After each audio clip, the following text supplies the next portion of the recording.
안녕하세요. 경제와 투자의 숨겨진 흐름을 파헤치는 채널입니다. 오늘은 전 세계 금융시장을 뒤흔들 수 있는 거대한 시한폭탄, 바로 엔캐리 트레이드와 고청산에 대해 쉽고 깊이 있게 알려드리겠습니다.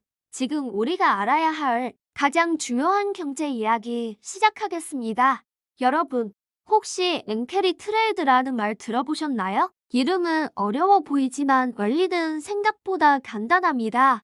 아주 낮은 금리로 돈을 빌려서 금리가 높은 곳에 투자해 그 차익을 얻는 기법인데요. 여기서 핵심은 바로 어디서 돈을 빌리느냐입니다. 정답은 일본의 엔화입니다. 일본은 지난 수십 년간 제로 금리 혹은 마이너스 금리라는 초저금리 정책을 유지해왔습니다. 이건 쉽게 말해 일본에서는 돈을 빌리는 데 드는 비용, 즉 이자가 거의 없거나 심지어 돈을 맡기면 보관료를 내야 할 정도였다는 뜻입니다. 상상이 가시나요? 이런 상황에서 전 세계의 큰손 투자자들은 가만히 있지 않았죠. 그들은 일본 은행에서 거의 공짜나 다름없는 이자로 엔화를 빌리기 시작했습니다. 자, 이제 값싸게 엔화를 빌렸으니 뭘 해야 할까요? 당연히 이 돈을 굴려서 수익을 내야겠죠.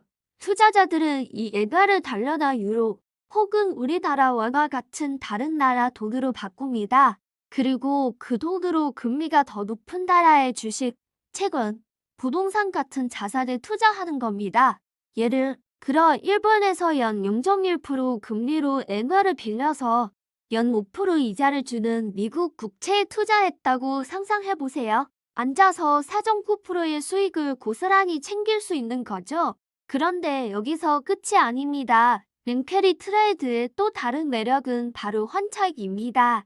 투자자들이 엔화를 빌려서 해외에 투자하는 동안 엔화의 가치가 계속 떨어지거나 낮게 유지된다면 나중에 돈을 갚을 때 더 적은 돈으로 빌린 엔화를 상환할 수 있게 됩니다. 이자 수익의 환차익까지 그야말로 일석이조의 투자 전략이었던 셈이죠. 이 덕분에 지난 수십 년간 엔캐리 자금은 전 세계로 퍼져나가며 글로벌 자산 시장의 상승을 이끈 중요한 동력이 되었습니다. 마치 마르지 않는 샘물처럼 시장에 유동성을 공급해준 거죠. 하지만 세상에 영원한 파티는 없겠죠? 문제는 바로 이 즐거운 파티가 끝나는 순간, 즉 엔캐리 청산이 시작될 때 발생합니다. 청산이라는 말은 쉽게 말해 빌렸던 엔화를 다시 갚는 과정을 뜻합니다. 투자자들이 해외에 투자했던 자산을 팔아치우고 그 돈을 다시 엔화로 바꿔서 일본 은행에 갚는 거죠. 빌린 돈 갚는 게 뭐 그리 대수냐고 생각하실 수도 있지만 이 과정이 전 세계 금융시장에 엄청난 충격을 몰고 옵니다. 그렇다면 엔캐리 청산은 도대체 왜, 언제 일어나는 걸까요? 크게 두 가지 시나리오가 있습니다. 첫 번째는 금리 차이가 줄어들 때입니다. 만약 일본이 드디어 금리를 올리기 시작하거나 반대로 미국 같은 투자 대상 국가들이 금리를 내리면 어떻게 될까요? 엔캐리 트레이드의 가장 큰 매력이었던 금리 차이가 사라지게 됩니다. 더 이상 이자 수익을 기대하기 어려워지니 투자자들은 서둘러 투자를 접고 돈을 빼기 시작하는 거죠. 두 번째 시나리오는 더 무서운데요. 바로 글로벌 경제 위기나 지정학적 불안감이 커질 때입니다. 보통 시장이 불안해지면 투자자들은 위험한 자산을 팔고 안전한 곳으로 돈을 옮기는데 이때 전통적인 안전자산으로 꼽히는 것이 바로 일본의 엔화입니다. 갑자기 전 세계 투자자들이 엔화를 사들이기 시작하면 엔화 가치는 순식간에 급등하게 됩니다.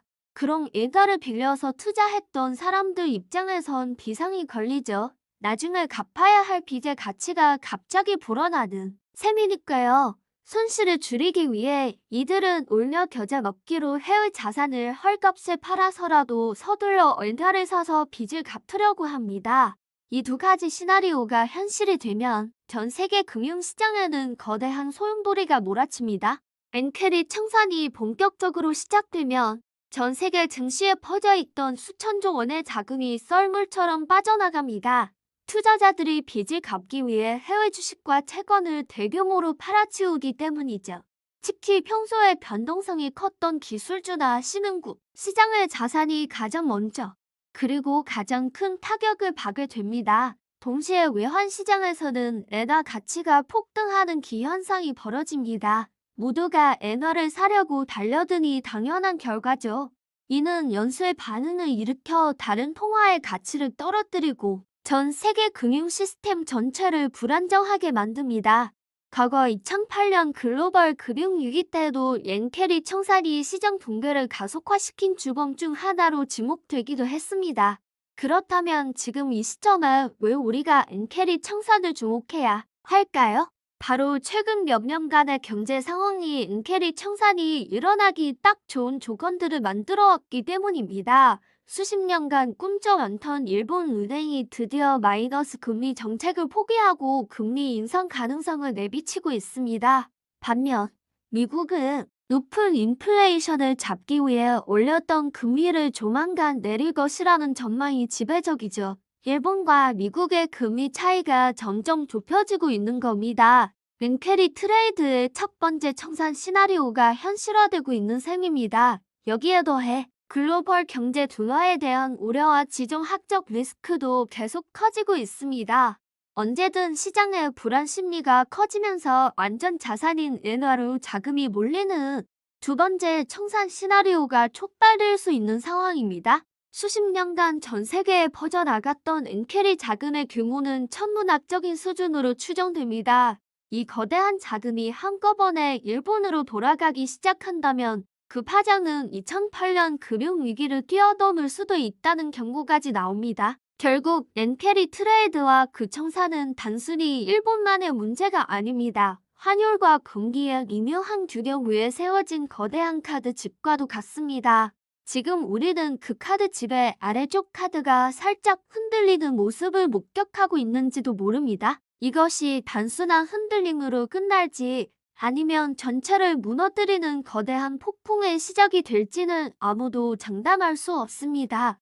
앞으로 일본의 금리 정책과 미국의 경제 지표, 그리고 엔화 환율의 움직임을 주의 깊게 살펴보는 것이 그 어느 때보다 중요해졌습니다.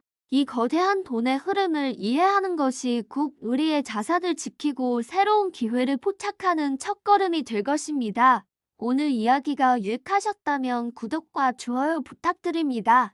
여러분의 투자가 더 현명해질 수 있도록 항상 깊이 있는 정보로 찾아뵙겠습니다. 감사합니다.